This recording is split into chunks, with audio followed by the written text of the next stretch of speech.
Em novembro de 2025, o governador do estado do Nebraska assinou um documento. E esse documento criou o primeiro banco de ativos digitais dos Estados Unidos da América. Não foi uma parceria nem um projeto piloto. Foi o primeiro banco com charter real autorizado a receber depósitos em criptos, emitir stablecoins e conectar clientes diretamente ao Federal Reserve. O token desse banco subiu 95% em 24 horas, mas hoje negocia 81% abaixo da sua cotação máxima histórica. Mas por que um marco histórico nas finanças digitais dos Estados Unidos resultou em um token que está nas suas mínimas históricas? Essa resposta vai te ensinar mais sobre como avaliar projetos criptos do que qualquer análise gráfica. Eu sou Leandro Guedes e aqui no Blindagem Cripto você vai aprender a sair da mentalidade de um investidor emocional para um investidor estratégico. Hoje vamos falar sobre a tese completa do token da Telcoin, ticker TEL, a pedido do Valdir Rocha, com dados, riscos reais, os cenários de preço e os riscos ocultos que praticamente ninguém consegue enxergar. Fica comigo! O Telcoin foi fundado em 2017 em Singapura com a missão específica: levar serviços financeiros a quem tem smartphone, mas não tem banco. O mercado que eles miram tem um número impressionante: 800 bilhões de dólares por ano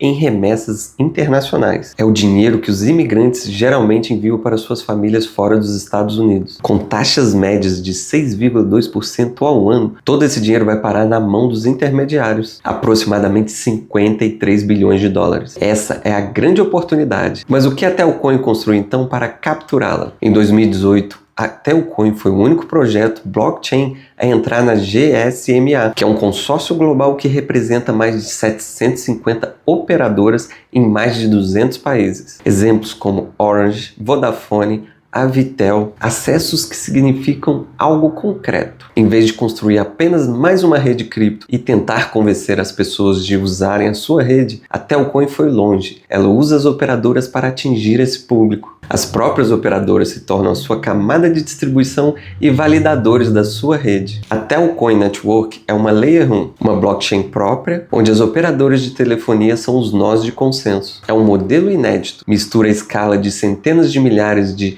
usuários de telefonia com a segurança de uma rede descentralizada. E em novembro de 2025 tivemos um marco mais importante. Nebraska permitiu que a Telcoin Digital Bank tornasse uma instituição de depósitos de ativos digitais. É um banco regulado com poderes reais, aceitar depósitos em cripto, emitir stablecoins, conceder empréstimos e conectar clientes diretamente ao Federal Reserve. Em dezembro de 2025, eles lançaram o EUSD, o primeiro stablecoin on-chain regulado pelos Estados Unidos, lastreado 1 para 1 com os treasuries americanos, com 10 milhões de dólares mintados inicialmente. A Telcoin tem então uma combinação que nenhum outro projeto cripto tem simultaneamente. Charter bancário, é membro da GSMA com mais de 750 operadoras, possui uma stablecoin regulada, sua blockchain é validada por telecoms e tem aplicativo operando em mais de 20 países. Separadamente, esses elementos já existem em alguns projetos, mas em conjunto só operam pela Telcoin. Então, por que será que o token está hoje 81% abaixo da sua all-time high? A resposta para isso tem um nome técnico: é o risco de ativação. Imagine que você construiu um aeroporto, pistas novas, terminal moderno, mas nenhum avião pousou ainda. Esse é o Telcoin em junho de 2026. A infraestrutura já está pronta, a charter já está assinada, o EUSD já existe e a testnet já está rodando. Mas os corredores de remessas de alto volume ainda não estão operando. As operadoras ainda estão em fase de design de implementação e nenhum validador está ativo ainda em junho de 2026. E ainda tem mais, o mainnet estava previsto para estar em produção no primeiro trimestre deste ano.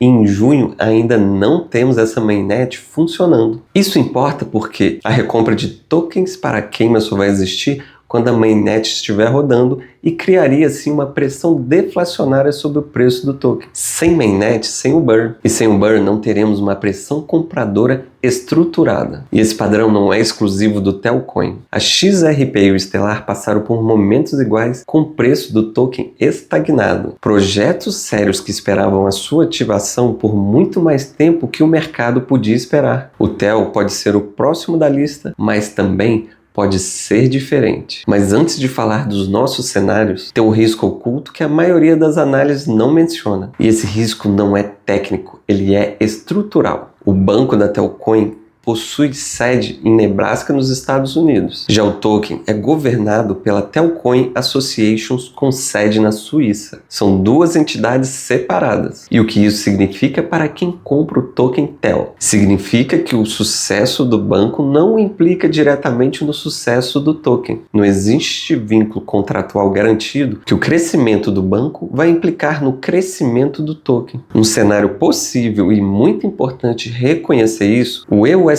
ganha atração com milhares de usuários, enquanto isso o token TEL continuar negociando separadamente sem sofrer nenhuma influência. Isso não acontece com o Bitcoin, nem mesmo com o Ethereum, porque neste caso o token e a rede são exatamente a mesma coisa. No TEL, o banco e o token têm estruturas jurídicas diferentes. Mas tem mais um. Internacionalmente, essa autorização no estado do Nebraska não tem valor nenhum. Então, para cada lugar que o token desejar operar, vai precisar de uma autorização do governo local. O TEL tem uma estrutura de stake e heifer, um programa onde os usuários de TEL fazem stake do seu token e recebem recompensas ao indicar outros usuários para fazerem esse stake. Os apoiadores apontam isso como um incentivo de crescimento real. Já os críticos apontam que essa estrutura de referência infla os números da rede sem ter um crescimento orgânico real. Esses riscos são reais e precisam ser levados em consideração na hora de você fazer os seus cálculos. E mesmo com todos eles, a tese tem números que justificam a nossa atenção. Mas antes, 3 riscos bem rápido. Primeiro, o supply do TEL tem 100 bilhões de tokens. Quase todos já circulam, 95,8% do total. Isso é bom porque não há diluição futura. E é ruim porque para o preço ir de 0,025 para 0,01, que é o seu nível de all-time high, o market cap precisa sair de 240 milhões para 1,3 bilhões. São 5 vezes o valor atual. Precisa de capital estruturado entrando no token, não apenas uma narrativa. O segundo ponto a ser levado em consideração é a liquidez. O token está sendo negociado na MEXC e na Kraken. Não está em corretoras grandes como Binance e Bybit, ou mesmo na Coinbase. Seu volume diário é de apenas 1 a 3 milhões de dólares, contra o seu market cap de mais de 240 milhões de dólares. Isso pode implicar em spreads altos e dificuldades na hora de você sair da sua posição. E o terceiro risco muito importante são os concorrentes. XRP e Stellar já estão anos-luz à frente, já processam transações e já estão tokenizando ativos do mundo real. Concorrentes como MoneyGram, Wise e Remit têm bases instaladas em várias partes do mundo. E o SDC da Solana já processa remessas informais por todo mundo sem precisar de TEL. O TEL não está disputando terreno em um mercado vazio, e sim com players muito maiores e já consolidados no mercado. Dito isso, vamos aos cenários de preço. 4 cenários, do mais pessimista ao mais ambicioso. A mainnet atrasa. Os corredores não ganham escala. O mercado cripto entra em fase de contração. O TEL recua para a faixa de 0,001 a 0,002 dólares. Do preço atual, uma queda de 20% a 60%. Isso é importante nomear, pois não se trata de um ativo sem risco de queda. No cenário base, a sua mainnet entra em produção. Pelo menos 2 corredores de remessa ganham volume real e o EUSD entra em transações. E o onboard do TDAB entra em produção com ganhos de clientes reais. Neste cenário, o token do TEL pode sair de 0,005 até 0,012 centavos. Do preço atual seria uma alta de 100 a 380%, com um horizonte para acontecer de 12 a 24 meses. Um cenário bull, já que a Genius Act já foi aprovada pelo governo americano, esse token começa a operar muito além do estado do Nebraska.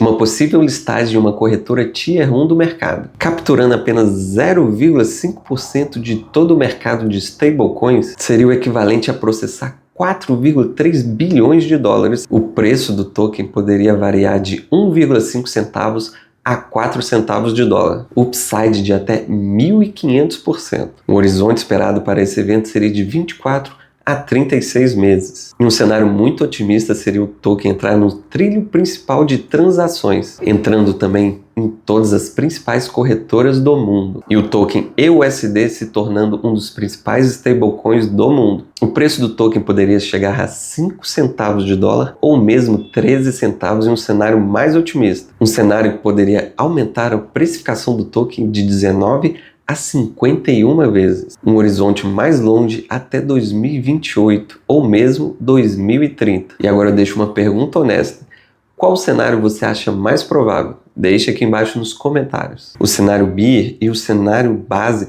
são os que têm maior probabilidade no curto prazo. Os demais cenários dependem de catalisadores que podem ou não ocorrer. A tese é real e os riscos são reais. Mas o que um investidor blindado deveria fazer com essas informações? O primeiro de tudo é entender que não é um ativo para curto prazo. O token do TEL exige um perfil de pelo menos 36 meses, nada para ser realizado nos próximos 30, 90 ou 180 dias. Exige que você tenha alta tolerância à volatilidade nos preços do token. Segundo, dimensione a posição corretamente. Por se tratar de um token de alto risco, deve preencher no máximo 3% do seu portfólio. Não é uma posição âncora, é uma aposta assimétrica de longo prazo, com tamanho que deve ser levado em consideração a proporcionalidade do risco. Terceiro ponto, deve definir a sua zona de entrada. O TEL tem suporte histórico na faixa entre 0,001 e 0,002 centavos de dólares, abaixo do preço atual. Quem quer entrar com margem de segurança, aguarda a retração para esta zona, onde o catalisador de mainnet ainda não foi precificado e o downside estrutural é mais limitado. Quarto, você deve saber o que monitorar. O lançamento da mainnet com validadores ativos. Esse é o catalisador técnico definitivo. O volume diário de transações dentro da rede disponível no Explorer. O número de corredores reais com remessas via EUSD fluindo e possíveis listagens nas grandes corretoras. Caso nenhum desses catalisadores venham a ocorrer até o final do ano de 2026, essa tese deverá ser revisada, não anulada e sim revisada. Se esse vídeo te trouxe clareza, dê o like e ajude a chegar a mais pessoas que estão precisando ter clareza sobre os mesmos dados. Toda quinta-feira um novo vídeo, já se inscreva no canal. O primeiro banco de ativos digitais dos Estados Unidos existe. A infraestrutura está pronta, a charter está assinada e o EUSD já circula. A testnet também está rodando e hoje o token está sendo negociado 81% abaixo do seu topo histórico. Isso porque o mercado está esperando uma ativação que ainda não ocorreu. Para quem tem uma paciência de longo prazo e alta tolerância à volatilidade do mercado, a assimetria do TEL é real, mas existe disciplina para monitorar os catalisadores. Para quem precisa de retornos nos próximos dias, certamente esse não é um ativo a ser levado em consideração. Antes de fecharmos esse vídeo, eu gostaria de deixar bem claro que eu sou um educador financeiro e não faço recomendação de compra ou venda de ativos. Os dados aqui apresentados são análises fundamentalistas e não uma garantia de retorno. Considere fazer os próprios cálculos. Se esse vídeo te deu uma visão mais completa sobre o token da TEL, compartilhe com aquele amigo que está comprando a euforia do lançamento do seu banco digital. Eu sou Leandro Guedes, esse é o Blindagem Cripto e nos vemos no próximo vídeo.